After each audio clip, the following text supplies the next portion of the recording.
Je dois m'excuser pour quelque chose. Pas pour ce que j'ai dit, pour ce que je n'ai pas dit assez clairement. Vous n'avez pas acheté une télé. Vous avez acheté un dispositif de surveillance qui affiche accessoirement du contenu. Et la raison pour laquelle vous ne le saviez pas, ce n'est pas parce que vous n'avez pas lu les petites lignes, c'est parce que les petites lignes ont été écrites après que vous ayez déjà fait confiance à la marque. La plupart des gens auraient fait la même chose. Il ne s'agit pas d'être prudent, il s'agit de ce qui arrive quand une catégorie de produits cesse de servir l'acheteur. Voici ce qui s'est passé. Quelque part entre 2019 et 2023, tous les grands fabricants de télévision ont pris la même décision. Ils ont arrêté de gagner de l'argent sur l'écran. Ils ont commencé à gagner de l'argent sur ce que vous regardez.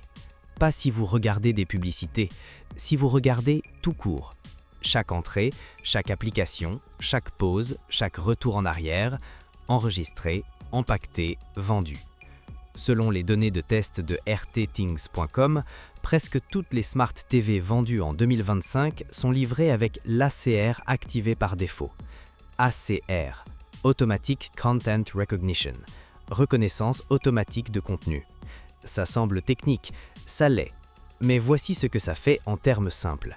Ça regarde votre écran, toutes les quelques secondes. Même quand vous regardez le câble, même quand vous êtes sur une console de jeu, même quand vous streamez depuis un ordinateur portable via HDMI. Ça prend d'une capture d'écran, des pixels. Ça les compare à une base de données. Ça enregistre ce que vous avez regardé, quand vous l'avez regardé et combien de temps vous y êtes resté. Puis ça vend ces données à des annonceurs, des courtiers de données et des sociétés d'analyse dont vous n'avez jamais entendu parler. Vous n'avez pas accepté ça. Si, pendant l'installation. Quand la télé vous a demandé si vous vouliez des fonctionnalités améliorées ou du contenu recommandé. Ce n'était pas une demande de fonctionnalité, c'était un consentement. La plupart des gens l'ont activé, parce que la plupart des gens ont fait confiance au fait que les paramètres par défaut étaient conçus pour eux. Rang numéro 6. Vizio, série MQ 2026.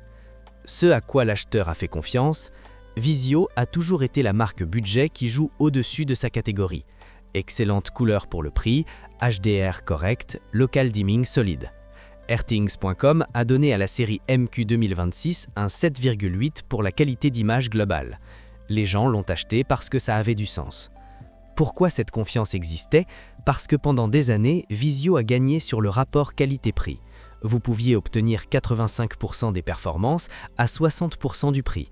Les tests le disaient, les forums étaient d'accord, votre voisin en avait une et l'aimait bien. Ce qui est apparu après un certain temps, 2 mois plus tard, l'interface a commencé à ralentir. Les applications mettaient plus de temps à charger, les entrées avaient du retard au changement, la télé se figeait parfois au démarrage. Vous avez supposé que c'était un bug logiciel. Ce n'en était pas. Le système ACR Inscape de Vizio tourne constamment en arrière-plan. Même quand la télé est en veille, elle processe, télécharge, croise les références. Selon leur politique de confidentialité, mise à jour en 2024, Vizio collecte des données de visionnage sur toutes les sources de contenu, y compris la télé linéaire, les applications de streaming, les consoles de jeux et les appareils externes. Vous pouvez le désactiver dans les paramètres sous Données de visionnage, qui se réinitialise sur Activer après chaque mise à jour firmware. Pourquoi ce résultat semble personnel? Parce que vous avez choisi Vizio spécifiquement pour éviter de surpayer. Et maintenant, la télé sur laquelle vous avez économisé vous coûte d'une manière que vous ne pouvez pas voir sur un ticket de caisse. Vous n'avez pas raté un avertissement. L'avertissement était rédigé dans un langage conçu pour ne pas vous alarmer. Rang numéro 5. Hisense U8N Mini LED. Ce à quoi l'acheteur a fait confiance, Hisense a devenu un vrai concurrent. La série U8N a obtenu un 8,1 sur rtthings.com pour les performances HDR. Du mini LED à ce prix-là était impossible avant. Vous avez fait confiance au fait que la marque avait rattrapé son retard. Pourquoi cette confiance existait? Parce que les spécifications étaient réelles. Plus de 1000 nits de brillance pectique, local dimming full array, dalle 120 GHz, HDMI 2.1. Les testeurs tech l'ont appelée la tueuse de QLED budget. Ce qui est apparu après un certain temps, la télé a commencé à vous montrer des publicités. Pas dans les applications, sur l'écran d'accueil. Des bannières publicitaires plein écran qui apparaissent chaque fois que vous allumez la télé. Vous ne pouvez pas les désactiver dans les paramètres, vous pouvez seulement les personnaliser. signifiant laisser la télé vous traquer davantage pour que les pubs ne semblent pas moins aléatoires. Voici la partie qui dérange. Hisense gère également un programme qui s'appelle Videa Analytics. Il traque toute pression de bouton sur la télécommande. Chaque menu que vous ouvrez, chaque fois que vous ajustez le volume, chaque fois que vous changez d'entrée. Ces données sont envoyées à leur serveur en temps réel, pas agrégées, pas anonymisées, individuellement étiquetées à l'identifiant de votre appareil. En 2025, un chercheur en sécurité a découvert que Videa envoyait également des requêtes à des réseaux publicitaires tiers, même quand la télé était en mode économie d'énergie. La réponse de Hisense a été une mise à jour. La mise à jour n'a pas arrêté la collecte de données. Elle a chiffré la télémétrie pour que les chercheurs indépendants ne puissent plus la lire. Pourquoi ce résultat semble personnel? Parce que la performance était réelle. L'image est toujours superbe, mais chaque fois que vous l'allumez, on vous rappelle « Cette télé ne travaille pas pour vous, vous travaillez pour elle ». Rang 4. TCL série QM8. Ce à quoi l'acheteur a fait confiance. Le QM8 de TCL était qualifié de meilleur rapport qualité-prix en mini LED. Airthings lui a donné 8,3 au global. Lumineux, net, excellent pour le sport et le gaming. Vous aviez confiance que c'était un achat intelligent. Pourquoi cette confiance existait? Parce que depuis 5 ans, TCL a constamment livré. Ils ont cassé les prix de Samsung et LG sans faire cheap. Le QM8 semblait le choix sûr. Ce qui est apparu après un certain temps. L'interface Google TV a commencé à pousser du contenu sponsorisé, des rangées d'applications que vous n'aviez pas installées, des recommandations qui n'étaient que des pubs. Mais voici ce que la plupart des acheteurs n'ont pas remarqué. TCL est partenaire de Samba TV. Samba gère l'un des plus grands réseaux ACR au monde. Quand vous avez accepté les recommandations personnalisées pendant l'installation, vous avez aussi accepté de laisser Samba traquer chaque émission, film et pub que vous regardez, associer ces données à votre adresse IP, les croiser avec vos appareils mobiles sur le même réseau, construire un profil de visionnage qui vous suit d'écran en écran. Samba vend ce profil à des annonceurs, des campagnes politiques et des sociétés d'analyse. En 2025, une enquête a révélé que Samba utilisait les données de visionnage pour entraîner des modèles d'IA pour la publicité ciblée. Ils ne l'ont pas divulgué dans la politique de confidentialité originale. Ils l'ont ajouté dans une mise à jour, que les utilisateurs devaient accepter pour continuer à utiliser leur télé. Pourquoi ce résultat semble personnel? Parce que la télé fonctionne toujours exactement comme promis. Mais le prix que vous avez payé n'était pas le coût final. Vous payez encore, chaque fois que vous appuyez sur Lecture. Rang 3. Samsung Q80D QLED. Ce à quoi l'acheteur a fait confiance. Samsung est le choix sûr.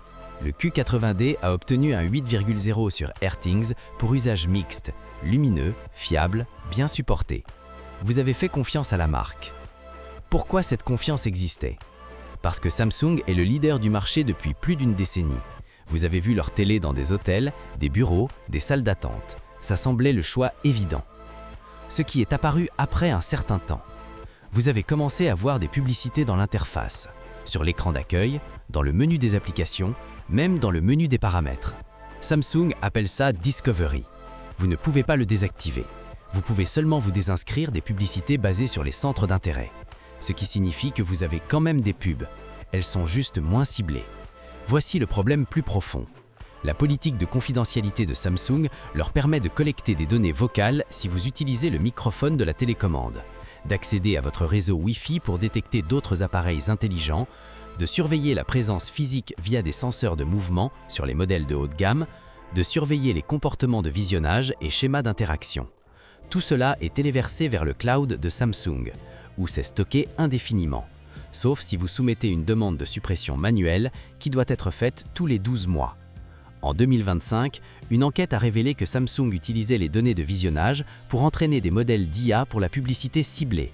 Ils ne l'ont pas divulgué dans la politique de confidentialité originale.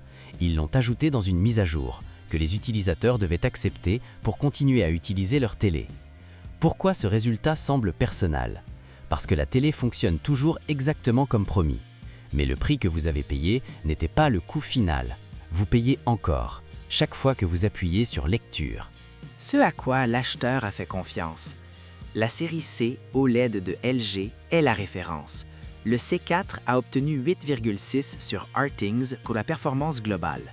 Noir parfait, temps de réponse instantané, idéal pour le gaming et les films. Vous aviez confiance que c'était le meilleur que vous pouviez acheter. Pourquoi cette confiance existait?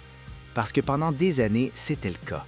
La série C domine les listes meilleure télé depuis 2018. L'acheter, c'était rejoindre un club de gens qui avaient fait le bon choix. Ce qui est apparu après un certain temps. L'interface WebOS est devenue plus lente, les applications saccadaient, les menus mettaient plus de temps à charger, la télé a commencé à montrer des recommandations qu'on ne pouvait pas masquer. Vous avez supposé que c'était du matériel vieillissant. Ce n'était pas le cas. Le système Think AI de LG exécute constamment de la télémétrie en arrière-plan. Il enregistre ce que vous regardez et quand, quelles applications vous ouvrez et à quelle fréquence, les commandes vocales, si activées, les schémas d'utilisation sur toutes les entrées. LG vend ces données via une plateforme appelée LG Ads. Les annonceurs enchérissent pour accéder à des segments d'audience. Foyers qui regardent le true crime après 22 heures, utilisateurs qui mettent fréquemment pause sur les émissions de cuisine, téléspectateurs qui changent d'entrée pendant les coupures pub. Vous pouvez désactiver une partie de cela dans les paramètres de confidentialité, sous Live Plus et recommandations de contenu et historique de visionnage. 3 menus séparés. Aucun d'entre eux n'est intitulé Tracking. Pourquoi ce résultat semble personnel? Parce que vous n'avez pas rogné sur les moyens.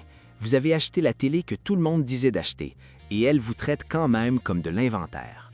Rang numéro 1. LG. OLED C4. Le schéma universel. Je ne vais pas passer en revue chaque marque restante, parce qu'à ce stade, la marque n'a plus d'importance. Voici ce qui est vrai pour Sony, Roku, Amazon Fire TV et toutes les autres marques de Smart TV vendues en 2026. Elles utilisent toutes l'ACR ou un tracking équivalent. Elles collectent toutes des données par défaut, elles nécessitent toute une connexion Internet pour une fonctionnalité complète, elles mettent tout à jour les conditions d'utilisation rétroactivement, elles partagent toutes des données avec des tiers, elles rendent toute la désinscription plus difficile que l'inscription. La différence entre 5 et 1 n'est pas la gravité, c'est à quel point elles le cachent bien. Sony enterre les options de désinscription dans 4 sous-menus. Roku vous oblige à désactiver le tracking sur leur site web, pas sur la télé. Amazon lit le tracking à votre compte Amazon, donc le désactiver sur la télé n'arrête pas la collecte de données. Le schéma est le même. La seule variable, c'est la quantité de friction qu'ils ajoutent à votre résistance. Voici le truc. Vous n'avez pas pris de mauvaise décision. Vous avez pris une décision raisonnable à l'intérieur d'un système qui a changé les règles après que vous soyez entré. Les télés étaient autrefois des produits, maintenant ce sont des plateformes. Et les plateformes ne servent pas l'utilisateur, elles servent le réseau, les annonceurs, les courtiers de données, l'écosystème. Vous n'êtes pas paranoïaque de remarquer ça, vous faites juste attention. Et dès que vous commencez à faire attention, vous réalisez le coût de la télé n'a jamais été le prix sur la boîte. C'était à quoi vous avez accepté après l'avoir ramené chez vous. Il ne s'agit pas de peur, il s'agit de clarté. Vous pouvez toujours acheter une Smart TV, mais maintenant vous savez ce que vous achetez et ceux qui vous achètent.